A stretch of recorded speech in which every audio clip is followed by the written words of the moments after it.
बहुत पुराने समय की बात है। एक छोटा सा गांव था रामपुर। वहां के लोग बहुत सीधे साधे थे और ज्यादातर लोग बहुत गरीबी में अपना जीवन गुजारा कर रहे थे और मजदूरी करके सभी अपने परिवारों का पेट पाल रहे थे। इस गांव में एक सरजू नाम का गरीब आदमी अपनी पत्नी मधु और बेटी पिंकी के साथ रहता था। सरजू हमेशा चिंता में रहता। बारिश आने वाली है। इस बार भी हमारे घर की छत ठीक करने के लिए हमारे पास पैसे नहीं है। इस बार भी हमें पानी में ही सोना पड़ेगा। 2 वक्त का खाना तो हमें ठीक से नहीं मिल पाता। अभी छत ठीक करने के लिए मैं पैसे कहां से लाऊं? कभी काम मिलता है तो कभी नहीं मिलता। कितने सालों से जिंदगी ऐसे ही कट रही है। कभी कभी तो समझ ही नहीं आता कि हम जी ही क्यों रहे हैं। ऐसी जिंदगी जीने से तो मर जाना अच्छा है। लालत है मुझ पर कि मैं अपने परिवार के लिए कुछ नहीं कर पा रहा। तुम लोगों को पेट भर खाना भी नहीं दे सकता। कभी कभी खाना मिलता है और कभी कभी आधे पेट ही पानी पीकर सोना पड़ता है। आप ऐसा क्यों सोचते हो? आप सब्र रखिए, एक न एक दिन सब ठीक हो जाएगा। भगवान ने हमें जो दिया है हमें उसी में खुश रहना चाहिए और उसी में संतुष्ट रहना चाहिए। जो हमारे नसीब में है आज वही हमें मिल रहा है। आगे क्या होगा यह तो हम नहीं जानते, लेकिन हमने आज तक किसी का बुरा नहीं किया, तो आगे जो कुछ भी होगा सब अच्छा ही होगा। या आज जो कुछ भी हो रहा है वो हमारे पूर्व जन्म के किसी बुरे कर्म के अनुसार ही हो रहा होगा, जिसका फल हमें आज मिल रहा है। आप ऐसा क्यों नहीं सोचते? आप दुखी मत होइए। अगर रात आई है तो सवेरा भी आएगा, क्योंकि रात आती ही इसलिए कि सवेरा ला सके। सब दिन एक समान नहीं होते। रात चल रही है, इसे काट लीजिए। आज ना कल यह रात भी चली जाएगी और हमारे भी दिन फिर जाएंगे और अच्छे दिन आ जाएंगे। बस आप हिम्मत और ईश्वर पर भरोसा रखिए, सब ठीक हो जाएगा। दिन ऐसे ही गुजरते चले जाते हैं। एक दिन सरजू कहीं जा रहा होता है। रास्ते में एक पोटली दिखाई देती है। सरजू उसे देखकर सोचता है, हे भगवान, ये किसकी पोटली गिर गई? जिसके भी होगी बेचारा कितना परेशान हो रहा होगा। एक काम करता हूँ, थोड़ी देर यही रुकता हूँ। जिसकी भी होगी वह ढूंढते ढूंढते यहाँ आता ही होगा। अगर मैं यहाँ से ऐसे ही चला गया तो कहीं कोई और उठाकर ले जाएगा। सरजू वहीं खड़ा इंतजार कर रहा होता है, लेकिन कोई नहीं आता। ऐसे ही घंटों बीत जाते हैं और सुबह से शाम हो जाती है, फिर भी कोई नहीं आता। सरजू सोचता है, लगता है मुझे अब घर चले जाना चाहिए। सरजू वो पोटली लेकर अपने घर चला जाता है। घर जाकर मधु सरजू से पूछती है, आपने बहुत देर लगा दी। हाँ मधु, दरअसल रास्ते में मुझे एक पोटली पड़ी हुई मिली। लगता है किसी से गलती से गिर गई होगी। अगर मैं वहां से ऐसे ही चला आता तो वह पोटली कोई ना कोई उठाकर घर ले जाता। इसलिए मैं वहीं रुककर उस पोटली के मालिक का आने इंतजार कर रहा था, लेकिन कोई आया ही नहीं। इसलिए मजबूरन मुझे पोटली घर पर लानी पड़ेगी। लेकिन इस पोटली में है क्या? वो तो मैं भी नहीं जानता मधु, और मुझे नहीं लगता हमें इसे खोलकर देखना भी नहीं चाहिए, क्योंकि इस पर हमारा कोई अधिकार नहीं है। ये किसी की अमानत है। वह बेचारा कितना परेशान हो रहा होगा। मैं क्या कहती हूँ, एक बार इसे खोलकर देखें क्या? इसमें धन भी तो हो सकता है। नहीं मधु, मैंने कहा ना, इस पर हमारा कोई अधिकार नहीं। चाहे इसमें धन हो, आभूषण हो, सोने के सिक्के हो, मुझे इससे कोई मतलब नहीं। क्योंकि तुम जानती हो मैंने आज तक कभी बेईमानी नहीं की। बेईमानी का 1 रुपये तक नहीं लिया। ईमानदारी से जो कुछ मिला है बस उसे ही पाया है। अगर तुम इस पोटली को खोलकर देखोगी फिर तुम्हारे मन में कहीं ना कहीं लालच घर कर जाएगा, और यही मैं नहीं चाहता, क्योंकि इस पर हमारा कोई अधिकार नहीं मधु। जी, आप बिल्कुल सही कह रहे हैं। मैं तो बस ऐसे ही कह रही थी। मैं इसे रख देती हूँ। आप कल सवेरे जाकर इसके मालिक को ढूंढना। मधु पोटली रख देती है और फिर रात हो जाती है और फिर अगले दिन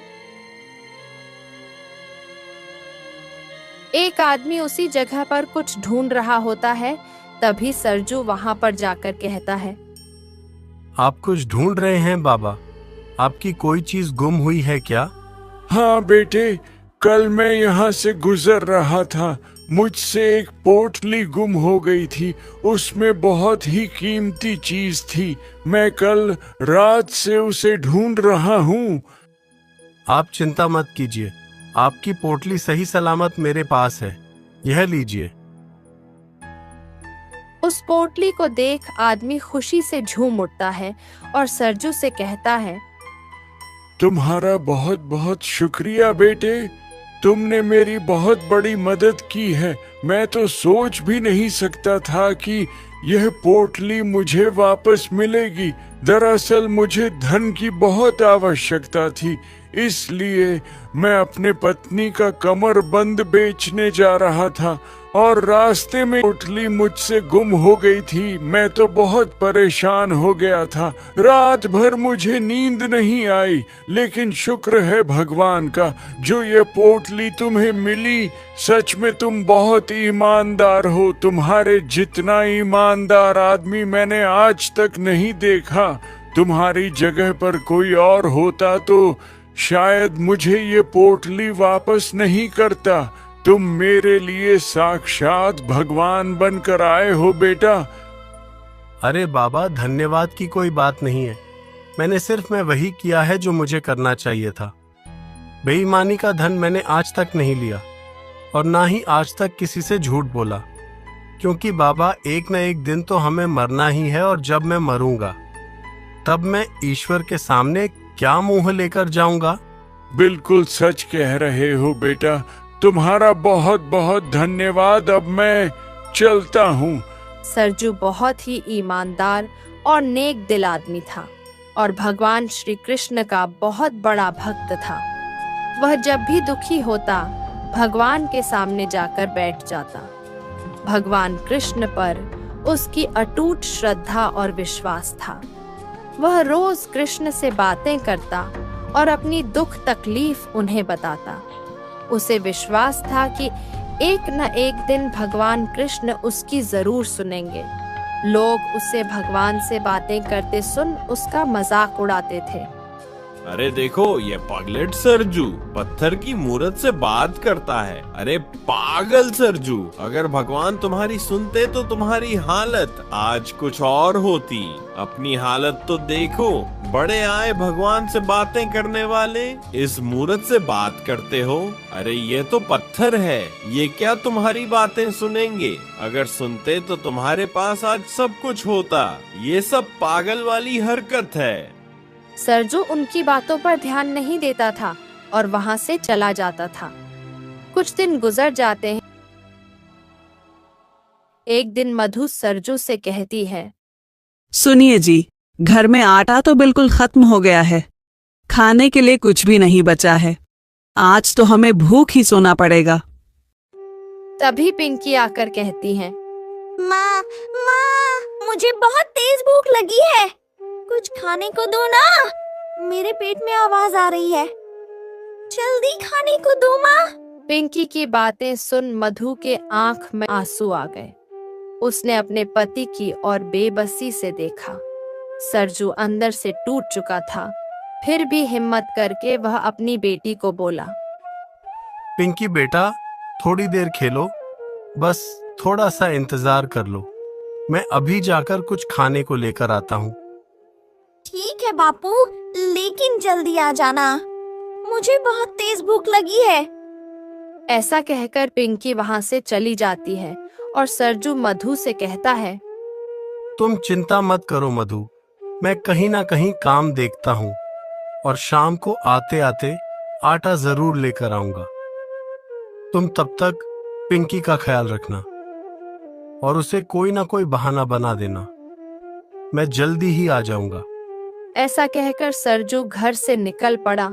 वह पूरे गांव में घूमता रहा। कहीं दरवाजे पर गया, लेकिन उसे कहीं पर भी कोई काम नहीं मिला। सेठ जी, मेरी मदद कर दीजिए। मुझे काम की बहुत जरूरत है। आपका कोई भी काम हो मैं कर दूंगा। मुझे काम दे दीजिए सेठ जी। सरजू, तुम देख रहे हो ना, मजदूर पहले से ही काम कर रहे हैं। मुझे और मजदूरों की कोई जरूरत नहीं। सेठ जी, कोई और काम दे दीजिए। कुछ भी काम हो, छोटा बड़ा, मैं सब कर लूंगा। मुझे काम की बहुत जरूरत है। सेठ जी, मदद कर दीजिए। अरे मैंने कहा ना, मुझे कोई जरूरत नहीं है। तुम जाओ यहां से। मेरे पास पहले से ही काफी मजदूर है। सरजू निराश होकर वहां से निकल आया। सरजू भूख और प्यास से बेहाल हो रहा था और उसे बार बार पिंकी का चेहरा याद आ रहा था। निराश होकर वह एक पेड़ के नीचे जाकर बैठ गया। है मेरे कान्हा, आज यह कैसी परीक्षा ले रहे हो? मैं खुद भूखा रह सकता हूं, पर अपनी बच्ची को भूखा रहते हुए नहीं देख सकता। प्रभु, कोई तो रास्ता दिखाओ। मैं मेहनत मजदूरी करके अपनी बच्ची का पेट पालना चाहता हूं। मैं किसी के आगे हाथ नहीं फैलाना चाहता। अब तुम ही बताओ, मैं क्या करूं? कहां जाऊं? मैं ऐसे घर नहीं जा सकता। प्रभु, मेरी छोटी सी बच्ची मेरा इंतजार कर रही है। वह खाने के लिए तड़प रही है। मेरी मदद कीजिए, नहीं तो मैं क्या मुंह लेकर घर जाऊंगा? मेरे जाते ही वो मुझे खाने के लिए पूछेगी, मैं क्या कहूंगा? मैं उस छोटी सी बच्ची को भूख से तड़पते हुए नहीं देखना चाहता। मेरी मदद कीजिए प्रभु। तभी उस रास्ते से एक बहुत बड़ा व्यापारी अपने बग्घी से गुजर रहा होता है और उसकी बग्घी एक गड्ढे में जाकर फंस जाती है। उसके आदमी बग्घी को निकालने की बहुत कोशिश करते हैं, लेकिन निकाल नहीं पाते। उनका मालिक उन पर गुस्सा करता है। निकम्मो, बेवकूफो, रास्ते पर देखकर नहीं चला सकते थे। तुम्हारी आंखें क्या फूट गई थीं? ध्यान कहाँ था तुम्हारा? मूर्ख कहीं के। वह बग्घी को निकालने की कोशिश करते हैं, लेकिन निकल ही नहीं पाती। मूर्ख कहीं के, जल्दी निकालो। मुझे एक जरूरी सौदा करने के लिए समय पर पहुंचना है। कुछ भी करो, लेकिन अभी के अभी से निकालो। तभी सेठ की नजर पेड़ के नीचे बैठे सरजू पर पड़ी। सेठ जी उसको बुलाकर कहते हैं, अरे सुनो, तुम जरा यहाँ तो आना। सरजू सेठ के पास जाकर बोलता है, जी सेठ जी, बोलिए, कुछ काम था। अरे हमारी बग्घी उस गड्ढे में फंस गई है। जरा तुम मदद तो कर दो। अगर तुमने ये बग्घी निकालने में मदद कर दी और ये बग्घी गड्ढे में से बाहर निकल आई, तो मैं तुम्हें मजदूरी भी दूंगा। मजदूरी देने की बात सुन सरजू बहुत खुश हो जाता है। उसके लिए मानो साक्षात भगवान ने ही कोई अवसर भेज दिया हो। सरजू फौरन काम में जुट जाता है। वह अपनी पूरी ताकत लगा देता है और काफी देर कोशिश करने के बाद बग्घी निकल ही जाती है। यह देख सेठ बहुत खुश होता है और सरजू से कहता है, शाबाश, तुमने मेरा बहुत बड़ा काम किया है। मुझे किसी जरूरी काम से जल्दी जाना था। ये लो, तुम्हारी मजदूरी। इसमें पूरे 5 चांदी के सिक्के हैं। सरजू की आंखों में खुशी के आंसू आ गए। उसने मन ही मन कान्हा को धन्यवाद दिया। हे प्रभु, तेरी लीला अपरंपार है। तूने मेरी सुन ली। इन 5 चांदी के सिक्कों में मैं हफ्ते भर तो अपने घर का गुजारा कर ही लूंगा। आपका बहुत बहुत धन्यवाद प्रभु। और सरजू सेठ जी का भी धन्यवाद करता है। जैसे ही सरजू अपने घर की ओर निकलने के लिए मुड़ता है, तभी उसकी नजर उस जगह पर पड़ती है जहां सेठ जी खड़े थे। उस जगह में एक सोने का सिक्का पड़ा हुआ सरजू को दिखता है। सरजू जो सोचता है, अरे ये तो सोने का सिक्का है।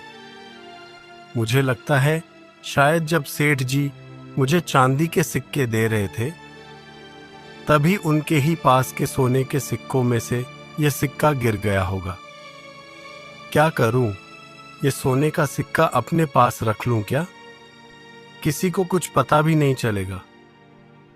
सेठ जी की नजर यहां है भी नहीं, क्योंकि इस सोने के सिक्के से मेरे महीने भर का गुजारा हो जाएगा। बच्ची पिंकी के लिए खिलौने भी ले पाऊंगा और नए कपड़े भी ले पाऊंगा, और मेरे घर की छत भी, उसकी भी मरम्मत हो जाएगी। सरजू के मन में अब लड़ाई शुरू हो गई। नहीं नहीं, यह मैं क्या सोच रहा हूं? यह मेरी ईमानदारी की कमाई नहीं है। मेरी ईमानदारी की कमाई वह है जो सेठ जी ने मुझे दिए हैं। सेठ जी ने मुझे मेरी ईमानदारी का फल दिया है। आज उनकी ही वजह से मैं घर पर खाने को लेकर जा रहा हूं, और मैं उनके साथ इतना बड़ा धोखा नहीं कर सकता, जिन्होंने मेरी मुश्किल समय में सहायता की है। यह सिक्का मुझे नहीं रखना चाहिए। छी सरजू, तेरे मन में ऐसा ख्याल आया भी कैसे? तूने आज तक कभी अपनी ईमानदारी नहीं छोड़ी, और आज तेरे मन में यह बेईमानी कैसे आई? धिक्कार है मुझ पर। मैं ये चोरी का अन्न अपने परिवार को नहीं खिला सकता। मेरे कान्हा ने मुझे यह नहीं सिखाया है। वो सिक्का लेकर फौरन सेठ जी के पास दौड़ पड़ा और सेठ जी से कहा, रुकिए सेठ जी, आपका एक सोने का सिक्का वहां गिर गया था। शायद आप जब मुझे सिक्के दे रहे थे तभी गिर गया होगा। सेठ जी बहुत चौंक गए। उन्होंने सोचा, क्या इस जमाने में भी कितना ईमानदार आदमी हो सकता है? अगर यह आदमी चाहता तो चुपचाप अपने जेब में रख सकता था, किसी को कोई खबर भी नहीं होती। यहां तक मुझे भी पता नहीं चला कि वह सिक्का कब गिरा। सेठ जी का सरजू को देखकर दिल भर आया। उन्होंने सरजू से कहा, भाई, तुम्हारा नाम क्या है? जी मेरा नाम सरजू है। मैं तुम्हारी ईमानदारी से बहुत खुश हुआ। आज के जमाने में लोग दूसरे का गला काटकर अमीर बनना चाहते हैं, और एक और एक तरफ तुम जैसे लोग हैं जो धर्म को जिंदा रखे हुए हैं। आज तुम लोगों के वजह से ही कहीं ना कहीं धर्म बचा हुआ है। आज मैं तुम्हें 20 सोने के सिक्के देना चाहता हूँ। नहीं सेठ जी, मुझे इनाम के पैसे नहीं चाहिए। यह तो मेरा फर्ज था कि मैं आपके सिक्के आपको लौटा दूं। आपने मुझे मेरी ईमानदारी का फल दे दिया है। अब मुझे कुछ नहीं चाहिए। नहीं सरजू, मैं कह रहा हूं ना, और मैं यह बहुत खुशी से दे रहा हूं। और यह कोई इनाम नहीं है, यह तुम्हारे सम्मान के रूप में मैं तुम्हें दे रहा हूं, क्योंकि आज तक मैंने तुम्हारे जैसा ईमानदार आदमी नहीं देखा। तुम इसे अपना सम्मान समझो, इसे रख लो और घर जाकर अपने परिवार के लिए कुछ अच्छा खाने को लेकर जाओ। फिर सरजू ने वह सिक्के रख लिए। सरजू बहुत ही खुश था, और फिर सेठ जी वहां से अपनी बग्घी में बैठकर चले जाते हैं, और सरजू सर, जो वहीं खड़े खड़े को देखता रहता है, उसे विश्वास ही नहीं हो रहा था। सचमुच ईमानदारी का फल मीठा होता है। मेरे कान्हा, आज तुमने मेरी लाज रख ली, मेरे विश्वास को टूटने नहीं दिया। तेरा बहुत बहुत धन्यवाद। फिर सरजू बाजार की ओर दौड़ पड़ा। उसने अपने परिवार के लिए मिठाइयाँ, पिंकी के लिए नए कपड़े, मधु के लिए नई साड़ी ली और राशन का सामान लिया।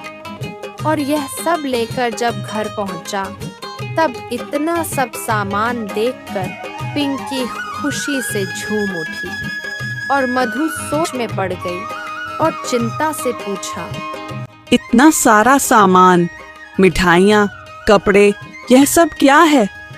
आपने कोई गलत काम तो नहीं किया ना?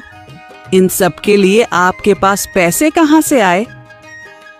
नहीं मधु, मैंने कोई गलत काम नहीं किया है। क्या तुम मुझे इतना ही जानती हो? मधु को सारी बातें बताई। यह सुन मधु बहुत खुश हुई। उसकी भी आंखें भर आईं। उसने भी ईश्वर का धन्यवाद किया। उस दिन मधु ने बहुत अच्छा और स्वादिष्ट खाना बनाया। उस दिन कई दिनों बाद पूरे परिवार ने पेट भरकर खाना खाया। गोपाल ने सबसे पहले अपना घर की मरम्मत करवाई और उसके बाद उसने एक गाय खरीदी ताकि उसके परिवार को दूध मिल सके, कभी दूध की कमी महसूस ना हो सके। मधु, मैं सोच रहा हूँ इन पैसों से कोई छोटा व्यापार ही शुरू कर दूं, क्योंकि ईश्वर ने मुझे मौका दिया है। मैं उसे गंवाना नहीं चाहता। मैं एक काम करता हूँ, मैं पास के ही गांव से ताज़ा सब्जियां लेकर आता हूँ और उन्हें शहर के बाजार जाकर बेचता हूँ। शहर में लोग बहुत सब्जियां खरीदते हैं और उन्हें रोज ताज़ा सब्जी अच्छे दामों में मिलेगी तो वह जरूर खरीदेंगे। मुझे विश्वास है कि मेरा यह व्यापार भी चल पड़ेगा। जी, मुझे भी यही लगता है। आपकी सोच सही है, आप ऐसा ही करिए। फिर सरजू ऐसा ही करने लगा। पास के ही गांव से वह ताज़ा सब्जी लेकर आता और शहर के बाजार में जाकर बेचता और लोग भी उसके पास सब्जी खरीदने आने लगे, क्योंकि वह सब्जी बेचने में कभी बेईमानी नहीं करता। अच्छे से तोल कर देता और कम दामों में सब्जियां देता। लोग अक्सर वहां आते और सरजू से ही सब्जी खरीदने लगे। इस जिंदगी पूरी तरह से बदल चुकी थी। अब उसके परिवार को भरपेट खाना मिल रहा था। अब सरजू के पास धन आता गया। उसे देखकर लोग बोलते, अरे सरजू, तेरी तो किस्मत ही बदल गई। सुना है आजकल बहुत पैसे छापने लगे हो। एक वक्त था जब तुझे एक वक्त का खाना भी मुश्किल से नसीब होता था और आज तो तुझे कोई कमी नहीं है। लेकिन यार, तू वैसे का वैसा ही पड़ा है। जरा अपने ऊपर भी थोड़ा खर्चा कर ले। भाई, ईश्वर ने मुझे जैसा रखा है मैं वैसा ही ठीक हूँ। अगर धन आ गया इसका मतलब यह नहीं व्यर्थ की चीजों में मैं उन्हें खर्च करूं। मुझे जितनी जरूरत है मैं उतना ही खर्च करता हूँ। नए नए कपड़े पहनकर घूमना, ठाठ माठ करना, यह सब मुझे पसंद नहीं। मैं ऐसा ही ठीक हूँ। मैंने बहुत गरीबी देखी है। एक एक पाई की कीमत मुझे पता है और मुझे ऐसे रहने में कोई तकलीफ नहीं है। और रही पैसे छापने की बात, वह तो ईश्वर ही मुझे दे रहा है। उन्हीं ने रास्ता दिखाया है और ईमानदारी का ही दे रहा है। बस विश्वास रखने की देरी है। अगर उन पर सच्चा विश्वास हो और हम ईमानदारी से अपना काम करें तो सब कुछ हासिल हो सकता है। ईश्वर भले ही देर से सुनता है, लेकिन सुनता है। और मेरा विश्वास ईश्वर पर पहले से कई गुना ज्यादा बढ़ चुका है। जब मैं ईश्वर से मंदिर में बैठकर बातें करता था, तब तुम लोग मेरा मजाक बनाते थे। आज शायद तुम्हें तुम्हारे उस मजाक का उत्तर मिल गया होगा। ईश्वर ने मेरे बिना जवाब दिए ही जवाब दे दिया है कि वो है, ईश्वर है। वह हमारी सारी बातें सुनते हैं। यह सत्य है। सरजू की बातें सुन वहां के लोग सर झुका लेते हैं। समय बीतता गया और सरजू का व्यापार और भी बढ़ता गया। अब सिर्फ वह सब्जी ही नहीं बेचता था, बल्कि अनाज भी बेचने लगा था। कुछ ही दिनों में सरजू बहुत बड़ा व्यापारी बन चुका था। अब उसका एक बड़ा सा घर था, लेकिन वह कहते हैं ना कि जब इंसान आगे निकल जाता है, बड़ा बन जाता है, तब उसे पर जलने वालों की कोई कमी नहीं होती। गांव में एक दूसरा व्यापारी था जिसका नाम था चांगीलाल। चांगीलाल बहुत बड़ा लालची था और वह सरजू से बहुत जलता था। जब से इस सरजू ने अनाज का व्यापार करना चालू किया है, तब से मेरी दुकान पर लोगों ने आना कम कर दिया है। अब लोग मुझसे नहीं, सरजू से अनाज खरीदने लगे हैं। मेरा काम कितने अच्छे से चल रहा था, मिलावट भी किसी को पता नहीं चल रही थी और ना ही लोगों को दाम के बारे में पता चल रहा था। इस सरजू की वजह से मैं तो धीरे धीरे कंगाल होते जा रहा हूं। मुझे इसका कुछ करना पड़ेगा। चांगीलाल लोगों को सरजू के खिलाफ भड़काना चालू करता है। यार, तुम्हें पता है, वह हमारे गांव का सरजू आजकल बहुत मिलावट करने लगा है। मैंने कल उससे सब्जी खरीदी थी। सब्जी में पूरे कीड़े लगे थे। और तो और मेरा पड़ोसी उससे ही अनाज खरीदना है। मैं अनाज के बारे में बहुत अच्छे से जानता हूं। अनाज मिलावटी था। मेरी मानो तो तुम लोग उस सब्जी और अनाज खरीदना बंद कर दो, नहीं तो देख लेना, एक दिन तुम्हारे घर के लोग बीमार पड़ पड़कर मर जाएंगे। चांगीलाल, हम सरजू को बहुत अच्छी तरह से जानते हैं। तुम सब्जी में कीड़े लगने की बात कर रहे हो? अरे, हम रोज सब्जी खरीदते हैं, आज तक कभी ऐसा नहीं हुआ। तुम्हारे साथ ऐसा क्यों हुआ, वो तुम ही जानो। और रही अनाज की बात, तुम एक बात बताओ, तुम्हारा पड़ोसी होकर वह सरजू से अनाज क्यों खरीदता है? उसे तो तुमसे अनाज खरीदना चाहिए ना। शायद वो भी जानता होगा कि कौन मिलावट करता है और कौन नहीं। सरजू को पूरा गांव अच्छी तरह से जानता है। उसके जितना ईमानदार आदमी पूरे गांव में कोई नहीं है। अपनी मेहनत के बल पर वह आज कहां से कहां पहुंच गया है। तुम हमें उसके खिलाफ भड़काना बंद करो। हम तुम्हें भी अच्छी तरह से जानते हैं और सरजू को भी। चलो भाइयों, यहां से। ऐसा कहकर गांव वाले वहां से चले जाते हैं। चांगीलाल की यह चाल भी कामयाब नहीं हो पाई। उसे बहुत गुस्सा आता है। ऐसे ही दिन बीते चले गए। एक साल ऐसा आया कि पूरे गांव में अकाल पड़ गया। लोगों के पास खाने पीने तक को कुछ नहीं रहा। चारों ओर सूखा पड़ चुका था। जितना भी अनाज बचा था, दूसरे व्यापारियों ने उन्हें ऊंचे दामों पर बेचना शुरू कर दिया। उस दिन चांगीलाल सोचने लगा, अरे वाह, ये हुई ना बात। आखिर ऊपर वाले ने मेरी तरफ देख ही लिया। आज तो मेरी मुंह मांगी मुराद पूरी हो गई। अब मेरे पास जितना भी अनाज है, मैं उसे सबसे ऊंचे दामों में बेचूंगा और लोगों को मजबूरन मुझसे अनाज खरीदना ही होगा, क्योंकि गांव में अब किसी के पास अनाज ही नहीं बचा है। लोग भूख से तड़प रहे हैं। 2 वक्त के खाने को भी नहीं उन्हें मिल नहीं पा रहा। अब उन्हें अनाज लेने के लिए मेरे दुकान पर भी आना ही होगा। अब मैं अनाज 10 गुना ज्यादा दाम लगाकर बेचूंगा। अरे चांगीलाल, 2 किलो चावल तो देना। हाँ ठीक है, अभी दे देता हूं, लेकिन दाम 50 रुपये किलो है। क्या बात करते हो चांगीलाल, तुम तो 10 गुना दाम बता रहे हो। यह क्या बात हुई? अरे लेना है तो लो, नहीं तो निकलो यहां से। आज से चावल के दाम 50 किलो ही है। चाहिए तो बोल, नहीं तो जाओ यहां से। शर्म करो चांगीलाल, पूरे गांव पर समस्या आन पड़ी है। सब लोग भूख से तड़प रहे हैं और तुम इस बात का फायदा उठा रहे हो। ऊपर वाले से डरो। समस्या तुम्हारे लिए होगी, मेरे लिए नहीं। मेरे लिए तो ईश्वर ने अवसर भेजा है।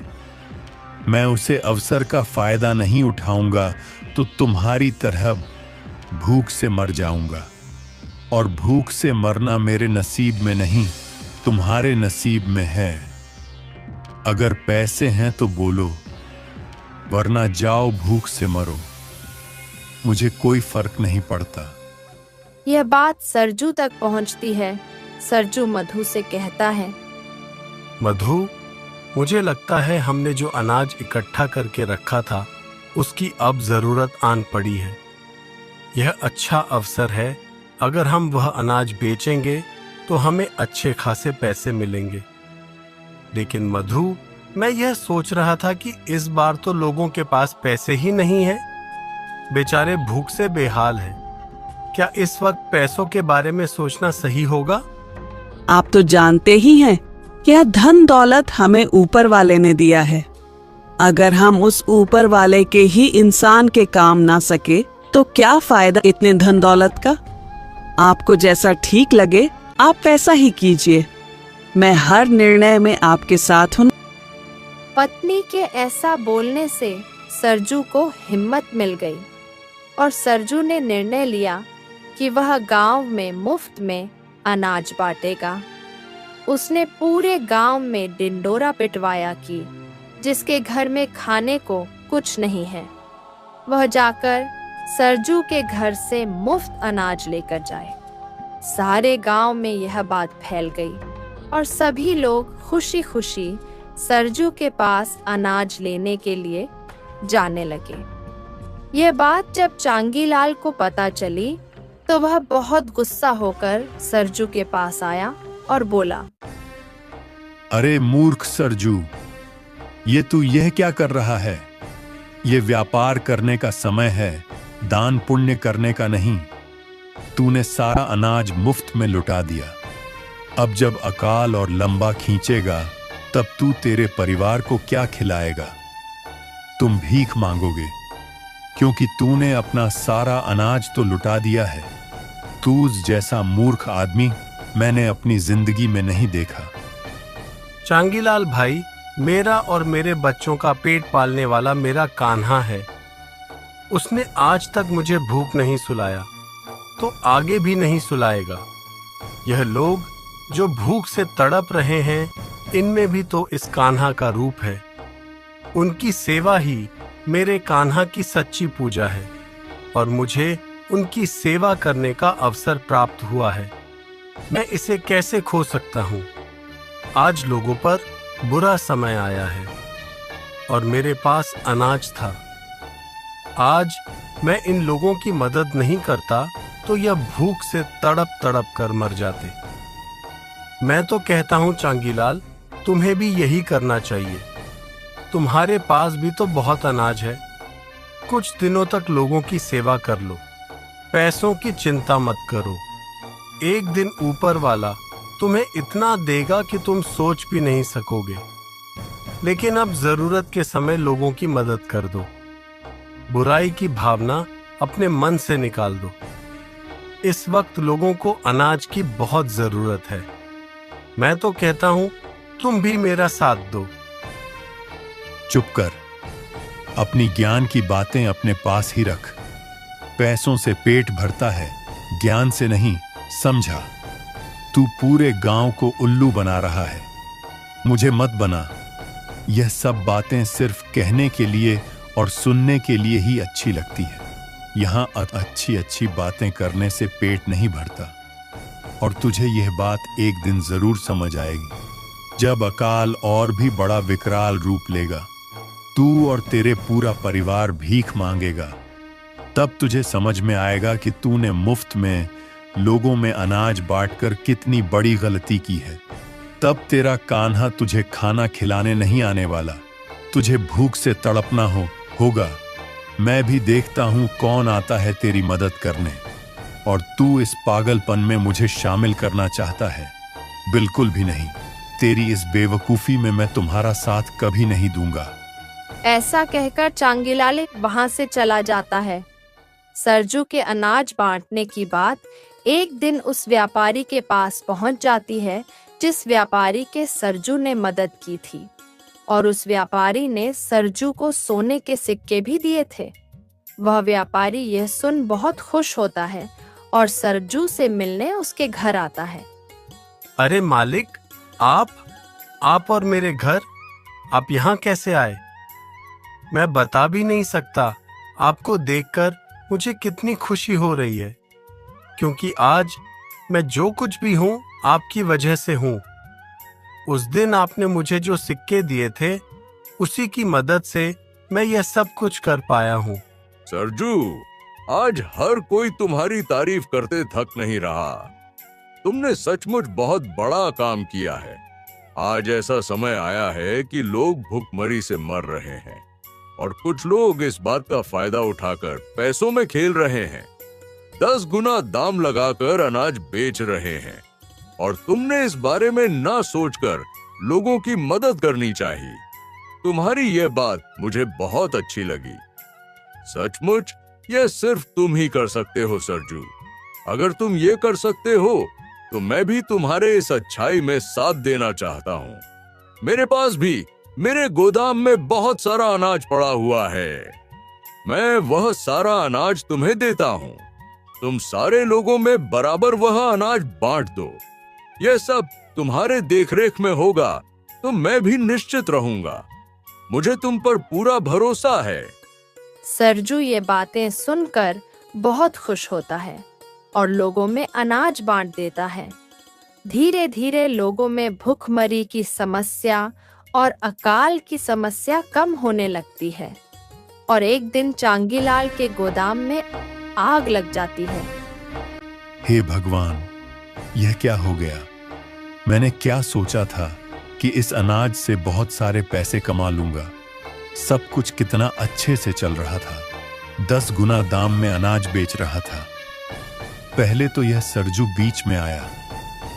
अब पता नहीं मेरे गोदाम में किसने आग लगा दी। यह सब क्या हो गया? मैं तो लुट गया, बर्बाद हो गया। अब मैं करूं तो क्या करूं? धीरे धीरे दिन बीतते चले गए। चांगीलाल अब बीमार रहने लगा। वह पूरी तरह से बर्बाद हो चुका था।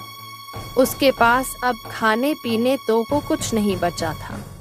कोई उसके पास ना आता, न कोई उसकी मदद ना करता, क्योंकि चांगीलाल ने अपने जीवन में लोगों की कभी मदद नहीं की। दिन बीतते चले गए। एक दिन सरजू चांगीलाल के घर आकर बोलता है, चांगीलाल, सच में तुम्हारी तबीयत तो बहुत खराब है।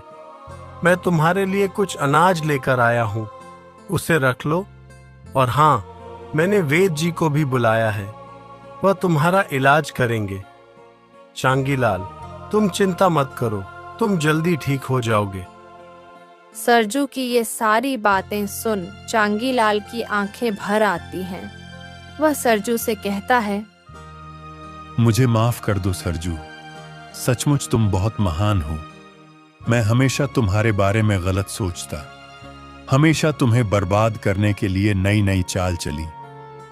मैंने क्या कुछ नहीं किया, लेकिन सचमुच तुम पर कान्हा की बहुत बड़ी कृपा है कि मैं तुम्हारा कभी कुछ नहीं बिगाड़ पाया, बल्कि मुझे तो मेरे किए की सजा मिली है। मेरे गोदाम में आग लग गई। आज मेरी हालत ऐसी हो गई कि मैं उठ भी नहीं पा रहा हूं। मैं खुद दाने दाने को तरस चुका हूं। यह मेरे ही गलती की सजा है। मुझे माफ कर दो सरजू। नहीं चांगीलाल, अब बहुत हो चुका। तुम्हें अपनी गलती का एहसास है और तुमने जो कुछ भी गलत किया है उसकी सजा तुम्हें मिल भी चुकी है। अब और नहीं, अब तुम चिंता मत करो, तुम पूरी तरह से स्वस्थ हो जाओगे। सरजू चांगीलाल का इलाज करवाता है और चांगीलाल कुछ ही दिनों में स्वस्थ भी हो जाता है और उसी दिन से चांगीलाल सुधर जाता है। वह भी सरजू की तरह ईमानदारी से अनाज बेचने लगता है।